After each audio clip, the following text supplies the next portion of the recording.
everybody, my name is Victoria. Welcome back to my channel. Today I'm talking about both my August wrap-up and my September TBR together. In August, I finished 2 books, which doesn't sound like a lot, but it's actually more than my average lately. So I've actually been more on like a 1 book a month kind of pattern, and sometimes no books a month. So I do feel like I'm starting to get back into reading. I have more of a desire to read right now, and so I have a little bit of an ambitious TBR going into September because I am home on maternity leave, and I optimistically think I'm going to have more time to read. So we'll see if that actually plays out how I envision, but let's just pretend we're going to have more time to read, and we're going to set out to read 6 books on this TBR. I don't actually think I'm going to finish all 6, and one of them is for both September and October, but I'll get into that in a minute. But let's talk about what I actually finally finished in August. The first of those books being The Count of Monte Cristo by Alexandre Dumas. This was a read-along that was hosted by Naomi at Naomi's Bookshelf. And so Naomi invited me and Christy and Janelle to join her for this read-along. I unfortunately didn't participate in the live show discussions very much. I had a lot of baby conflicts. I had my baby earlier than expected, so it interrupted my participation in the read-along. So I actually finished this after the read-along finished. So if you participated, thank you for participating in this read-along. It was a lot of fun. I did listen and watched the discussions that you guys had without me, and they were really interesting. And hopefully next year when we do our next summer read-along together, I will be able to actually participate in the discussions. But I did read the book. I did finish the book. I had heard a lot of things about The Count of Monte Cristo being a lot of people's like favorite classic, and also I had heard it was very accessible of a classic, and I do agree with some of those things, but unfortunately it's not my favorite new classic. It didn't land for me as well as it landed for some others in the read-along, which I'm really glad that people enjoyed this book. I didn't dislike it, but it was just okay for me. It didn't knock it out of the park. It's very plot driven. It's about a man who starts off life with just like everything's going really well for him. He has all these like privileges, and he's set up to inherit things, and he's got this lovely lady in his life, and then something goes terribly wrong. He's set up by these people to kind of take the fall for something he didn't do, and he is thrown into prison for a really long time, like 14 years or something. I think that's right. Could be longer. He comes out of prison with a vengeance. He wants to get revenge on these people that did him dirty. This book is very, very plot driven, which I'm not a huge plot driven reader, and I did really enjoy the beginning and the setup of this book, and I enjoyed the ending and how it wrapped up for the most part. But I did feel like the middle was a big slog for me personally. I thought there were too many subplots with characters that I didn't really care about, and it takes a really long time to understand how they're important and how things all coincide and how they work together. And for me, it took too long.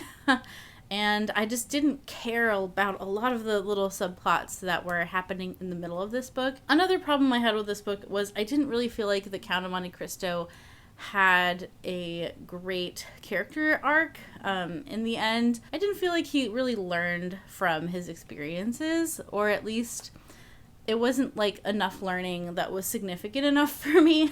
So I didn't love the character arc, which is kind of the point of the book, and so I think this just didn't land for me like it landed for some people. But I do think it is a worthwhile classic to read. I'm glad I read it. It's one of those like bucket list books for me. So I accomplished what I set out to accomplish.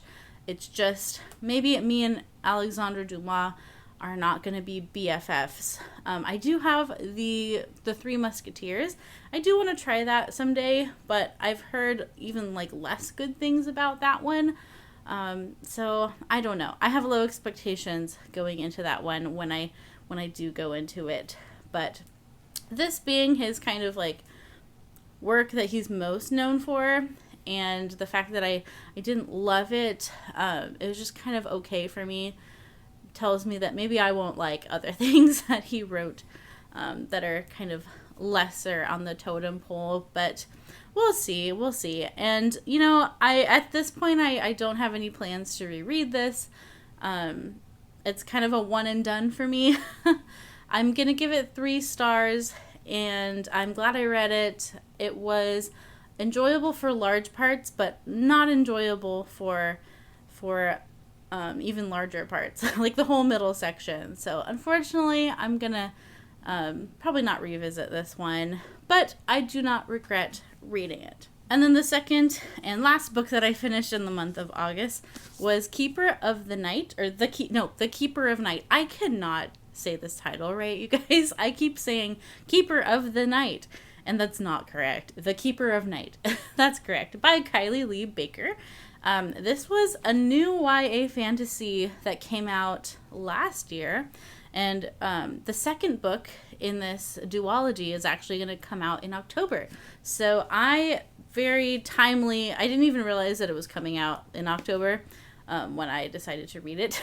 So I'm excited because now I'm like super ready to pick up an actual new release, which I don't do very often. And I am going to pick up the second book when it comes out. So excited about that. I will have a review for that as well to let you know about. But I think it was supposed to be a longer series, and then for some reason it ended up being a duology. I think like a publisher issue perhaps. But yeah, it'll just be 2 books in this series. So The Keeper of Night. It's dark. It is a dark YA fantasy. It is advertised as such. So it wasn't unknown to me that it was going to be on the darker side, but I wasn't prepared for how dark it could be. Think Japanese horror movies. So if you know anything about Japanese cinema and the horror side of Japanese cinema, it's very gory, and this book is very much inspired by some of those themes. It weaves Japanese mythology in. So the monsters and demons that we encounter are actually like real ones from mythology that you can look up on and you can read about, which I was doing along the way, which was fun for me. It was interesting to kind of compare side by side the author's version of these monsters and then the actual Japanese legends. So that element was really cool for me, and I learned a lot about Japanese mythology. It was really interesting. This book follows our main character, Ren, who is a reaper. So think like Grim Reaper would be the correct kind of analogy.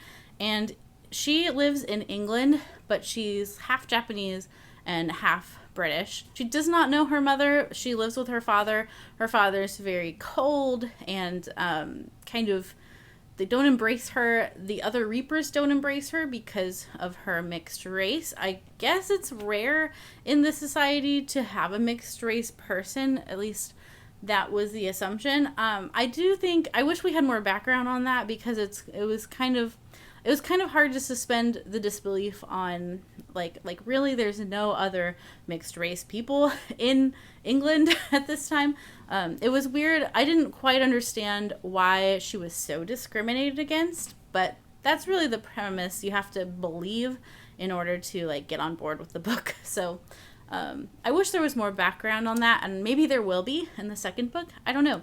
But for whatever reason, she's very bullied by the other Reapers, and her whole society does not accept her. Her parents don't accept her, and she has never met her mother. Her mother is the Japanese half of her, and her mother was a Shinigami, which is basically like a Reaper in Japan. So someone who collects souls and helps the souls go on to the afterlife.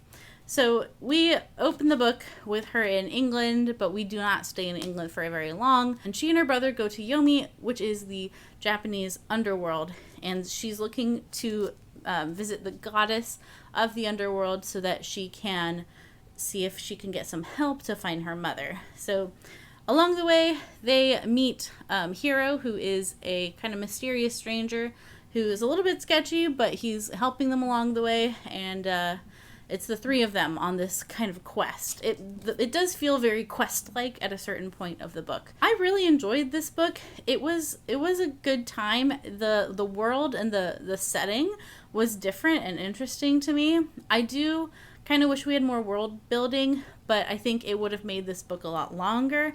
And I have a feeling she was trying not to make like an 800-page book. But there were some things that I felt like weren't developed as well as they could be. This is also a debut, so perhaps we're going to get more world building in the second one. At least that's what I'm hoping for going forward. But I did think Ren was a really interesting character. The monster scenes were really compelling. There's a lot of like battles and fighting in here, and they were very gruesome. So that is something I would warn against. I actually think this should be read by a more older YA reader. I wouldn't want to give this to like a 12 or 13-year-old by any means. This is pretty dark. It is dark when it says it's dark YA. So I'm just going to throw that out there. I think a lot of adults would not like the grotesqueness and the gore and the fighting scenes. I think it's pretty gruesome. So that was a choice on the author's part. It didn't super bother me, but I know that it would bother others. So I want to just warn you on that before you pick this up. It was a lot darker than I was expecting. But I enjoyed this book overall. It was very twisty at the end. I didn't find it very predictable. There were a lot of reveals that I was not expecting. I did read some reviews of people that did not like the ending. I did like the ending. I thought it was surprising. So I really liked how this book wrapped up. I will be continuing the series. Ren is an interesting character. I will say there is kind of a romance in this book that I thought wasn't super well developed, and it was a little bit insta-lovey. So if you don't like that, you probably won't like that element of this book. But it didn't take over the story, which I appreciate. I don't personally like fantasy that's overtaken by romance, and this definitely was more of a romance like undertone. So I appreciated that about this book as well. I would say if this sounds interesting to you, give it a try if you're okay with some graphic scenes. I'm rating this book 4 stars. Okay, so let's real quick go through a September TBR. I have 6 books that are on my radar, and the first of those books is Mary Barton by Elizabeth Gaskell. This will be my next classic that I want to dive into. This is for Kate Howe's Patreon Victorian book club, and I have been a terrible participant in that book club. I have like never read anything yet. I've tried a few times and then it just never worked out. So I'm hoping Mary Barton is gonna change that for me. This is our read for September and October, and Mary Barton is Elizabeth Gaskell's first novel, I believe. And I have read Elizabeth Gaskell before. I did read North and South in college and loved it, like completely loved it. So I have high hopes for Mary Barton to hopefully be a new favorite classic. I am looking for a classic that I'm head over heels for. So maybe Elizabeth Gaskell is the way to go. All I know about this book is it does also follow industrial era England, and just like North and South does. And I don't really know much about the plot. I just, I saw Elizabeth Gaskell and I want to read it. Also, I am excited to start participating in the Fall Into Reading Challenge. This is a bingo board challenge that's hosted by Kelly and Angie and Rainey. I'll have them linked down below. And they have a bingo board with different genres, and you just read a book in that genre and then you've completed that prompt. So I'm going to try and participate in this and hopefully black out the board. There's 12 prompts, so I feel like I might be able to do that. I'm going to start with like one column and just pick books for each column and see if I can do like 4 in September, 4 in October, and 4 in November. So we'll see. But I'm starting with the first column. So if I start with the first column, I have a few ideas for what I'll read for that column. One of those is a contemporary novel. And for that, I'm going to go ahead and dive into another Book of the Month book. And this would be Tomorrow and Tomorrow and Tomorrow by Gabrielle Zevin. This follows two video game developers who I think possibly like knew each other in the past, and then they like reconnect and they make this video game that like takes the world by a storm. And I think it's a lot about their relationship together. So I'm not sure if it's romance exactly. It kind of says like it's not a romance book, but I don't know if it's like it's actually a romance book, but like that's part of the spin on it is this is a romance. It's not a romance. I don't know. But I'm going to try it. Video games are fun. That's a fun premise. And it sounded really good. So this will be my contemporary bingo board pick. I'm also really excited to buddy read something with Christy Lewis. We haven't buddy read anything together in a while. And we've been talking about doing this for a long time. And I think we're finally going to do it. So this is The Name of the Rose by Umberto Eco. I have read this book before. This will be a reread for me, but it's been a really long time, like since high school. So it's almost like I'm reading it for the first time just because of how long it's been. I remember liking it. This follows a monk in a monastery in 1327. It's a historical fiction novel, so that's the prompt that this is going to fit, but it's also like a mystery novel.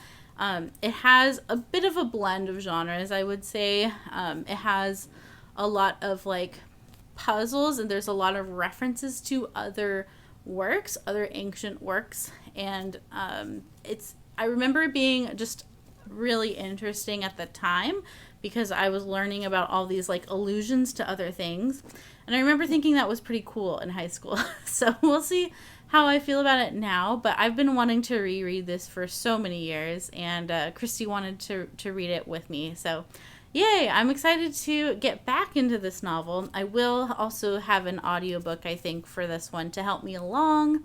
And hopefully the audiobook isn't too confusing. I feel like this is one I want to read physically, but I feel like I need audio if I'm going to get through all these books. So I do have the audiobook for this, and we'll maybe go like back and forth between audio and physical. We'll see. For the fantasy prompt on the bingo board, I am going to finally finish the Grisha trilogy. I have not finished this, and it's been kind of ridiculous that I haven't. I might need to read a recap for the second book, but this is the third book, Ruin and Rising.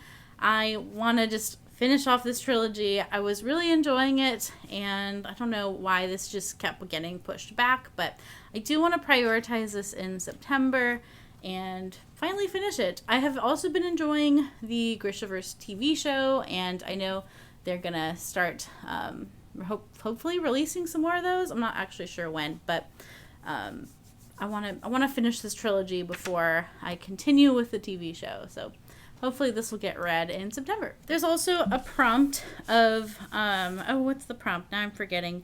Is it Fall Vibes? I think Fall Vibes. So the book that always gives me fall vibes, or the series I should say, is Harry Potter. There's nothing like fall vibes more than Harry Potter. So I'm on the fourth book. I did start a reread a while back and read Prisoner of Azkaban, reread it a few months ago, and need to continue. So I am enjoying these illustrated editions. They are gorgeous and amazing. I think this will be a good one to read like while I'm feeding my baby, because I can just like lay it on a table or in front of me, or a bed in front of me, and I think I can like kind of multitask. At least that's my plan. So this will be a good one to just kind of pick at throughout the month, and I'm excited.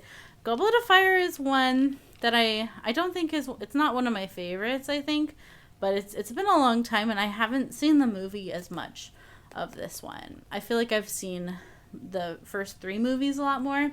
I haven't seen the 4th movie as much. So there's lots of details that I don't remember. I think there tends to be more like social shenanigans in books 4 and 5. So I've forgotten, I think, some of the characters and like how they relate to each other. So this will be fun to get back into. And then last for September, there's a group read for the Fall Into Read Along Fall Into Reading Challenge. I have never read a Regency romance before, and the group read for the readathon is Cotillion. Is that how you say it? I'm not sure. By Georgette Heyer. Also don't know how to say that. But I've never delved into Regency romance. I'm not a huge romance reader. I think I've read more like contemporary romance than anything, but I've always wanted to try Regency romance because I feel like I would love it. So it's time for me to try that. And so this will be the group read. If you want to join in with us, you can hit up Kelly or Angie or Rainey, and they will add you to the read-along group. But yeah, I'm excited.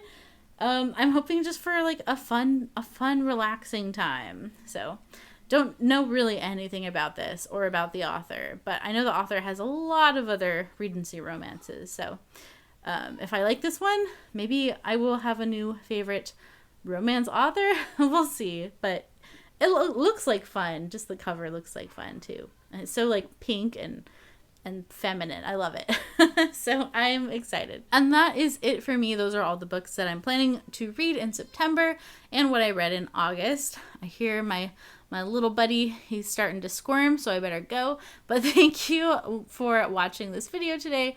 And be sure to subscribe if you want to see more bookish content from me. And I will see you next time. Have a great rest of your day. Keep reading great books. And until next time, bye-bye.